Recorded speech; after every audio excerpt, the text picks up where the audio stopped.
Hello and welcome to some more Star Citizen with a huge roadmap update that really affects a lot of Star Citizen Alpha's Persistent Universe 3.8 and 3.9 patches. There have been a lot of changes and reprioritizations with the roadmap this week, and some features have been expanded out and added. CIG are focusing on making Alpha 3.8 as playable as possible as part of their staggered development process, squashing some of the long-standing bugs and cleaning up gameplay so that it is a lot better for the masses, I suppose, is the idea, making the patch as playable and bug-free as possible. They are planning to release Alpha 3.8 a little earlier in December so they can fix any issues and bugs and get any performance problems sorted before they go on holiday for the end of the year.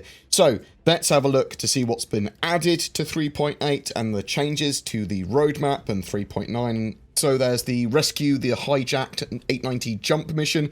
3.8 sees a new mission that takes place on an 890 jump that's been hijacked by shipjackers intent on hacking into the ship's computer, intended for up to 4 players to do together. Players will secure the airspace around the hijacked 890 jump before then EVAing through the open hangar door. Players must battle their way through the luxury ship to locate and disable 2 hacking tools, all whilst clearing the ship of its hijackers to complete the mission. So the idea here is that it's going to be a relatively hard mission, there's going to be a lot to do, you're going to need a group to do it. The Law System version 2 fines is also coming on with 3.8. This introduces the ability for players to pay off fines at terminals in their own time rather than having automatic fines. So you'll find these fine terminals around the verse. Fines can also be removed via hacking the criminal database terminals. So they are now updating the hacks that you can do to terminals to allow you to remove individual infractions. So that can be crimes, that can be fines, but you won't be entirely removing your whole record if it's a really long record. The vehicle look-ahead camera is also getting updated and adjusted for 3.8, so it can look towards the direction you are moving for both space and ground vehicles. It will also look towards selected targets to keep them in view and provide some horizon leveling when in atmosphere. There's the vehicle third-person camera as well. They're making further improvements to third-person camera systems for vehicles in 3.8 to provide a more immersive experience, ensuring the camera can orbit cleanly around vehicles, snap towards your movement direction, and react to collisions better. So basically, they're clearing up the cameras to make them look and feel better for when you're playing the game. Mining heads. So 3.8 also introduces 5 new mining lasers to the game, all with different stats. Some will transfer power faster, but induce a lot more instability into the rock, while others will make mining more stable, but slow down transfer. Some mining lasers will reduce the resistance levels of rocks, making them ideal for cooperative gameplay, or will be incredibly powerful but more expensive. Work on those new components is nearing completion. I'm very much looking forward to them. There was also talk of consumable items a little while ago, which might be done at the same time. I'm not 100% sure. Planet Tech V4 adds new planetary improvements for 3.8, improved tools, workflows, planet surface blending, object scattering and transitions, generation driven by climate data, and various new planetary effects included at Microtech. So I'm very much looking forward to better planet generation and procedural tech for that. However, Microtech's moons have been pushed back. The additional time polishing the V4 planet tech has resulted in those 3 moons being moved back on the roadmap to 3.9. However, Planet Microtech and New Babbage's exterior remains in Alpha 3.8. That is not getting pushed back. Death animation improvements have seen great progress, and they are still on track to actually be completed by the end of Q4 this year. It does just miss off the cutoff date for go, no-go reviews, resulting in the feature being moved back to 3.9 though.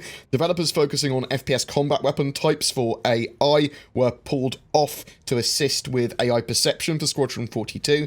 Obviously, those improvements will also make their way into the Persistent Universe at some point. Additionally, the development work for that feature involved more feedback and adjustments than originally planned, so they've pushed FPS combat weapons and weapon type AI stuff to 3.9. Prison gameplay, that's being added to 3.9, and we've got some more details of that now. So 3.9 introduces various missions set within in-game prisons around the verse. This should include punishment for certain crime types by having players wake up in prison if they are of a high enough sort of like ranking of criminality. The Klesher Automated Prison is the first prison we're going to have in-game in 3.9, which is owned and operated by the Klesher Rehabilitation Facilities Company, a private corrections provider. This fully automated corrections site includes housing, security, and work release opportunities to allow prisoners to be productive while paying their debt to society. So there should be some gameplay associated with that. We're also going to see wearable prison uniforms for players to wear while incarcerated. It's interesting to see that that's going to be fully automated. I'm assuming automated turrets and that sort of stuff rather than security and prison guards walking around. So that'll be interesting.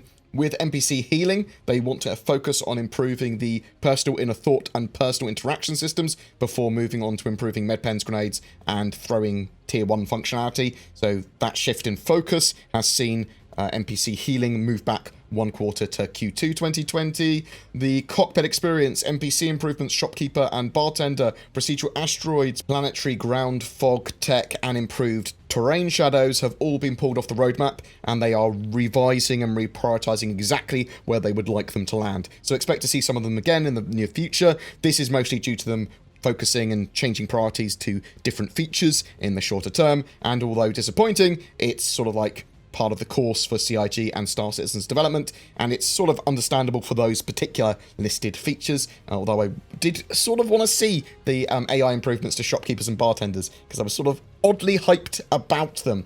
Player Status System version 2 has also been moved off the roadmap in the same fashion, but the V1 of the system is still coming with Alpha 3.9, and that will bring hunger, thirst, temperature, and potential sort of like hygiene as important factors to the game.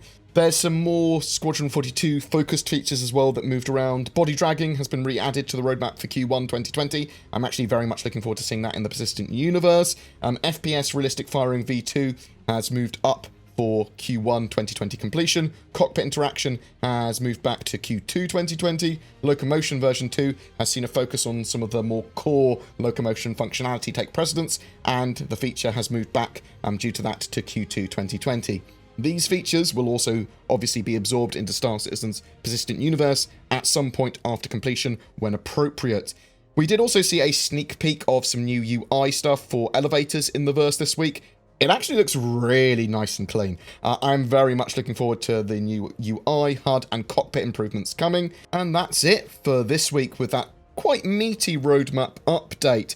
I'd like to know what you think though. Are you excited by the additions to Alpha 3.8 and 3.9, or disappointed by some of the features slipping and the reprioritization of them? Does expanded mining gameplay sound awesome to you, or are you looking forward to what prison gameplay might bring for both lawful and criminal players? Whatever your thoughts, I'd love to hear from you in the comments below. Every month we have a ship giveaway. For November, it's for a Cutlass Black game package and CitizenCon 2948, last year's goodie pack. All you need to do for a chance of winning is comment on any of my videos made during November 2019. More details below. A quick bit of shilling as well. Shadow provide remote access to high-spec gaming PCs as a subscription service, so you don't need to maintain your own gaming PC. You can leverage the power of your internet to turn your phone, tablet, laptop, or home PC into a monster. They are taking pre-orders for their new hardware configurations, scaling for 4K gaming, up to 32 gigs of RAM, and a GeForce Titan RTX, which I am very much looking forward to playing Star Citizen on. Links below, and use the code BoredGamer to get a discount. I also use NordVPN, which I've decided to continue to support, as they appear to have one of the best VPN services currently available at an affordable price. If you're looking for a VPN, consider them. Links below. Thank you so much for watching my video to the end. If you would like to share my video, comment, subscribe, like, all that sort of jazz, ring the bell, that all helps content creators. Also, if you want to further support the channel even more, there's Patreon, there's direct donation, there's the YouTube join button as well, which gives you access to some more sort of like exclusive content from me. Thank you very much for watching. You take care, and I'll see you in the verse.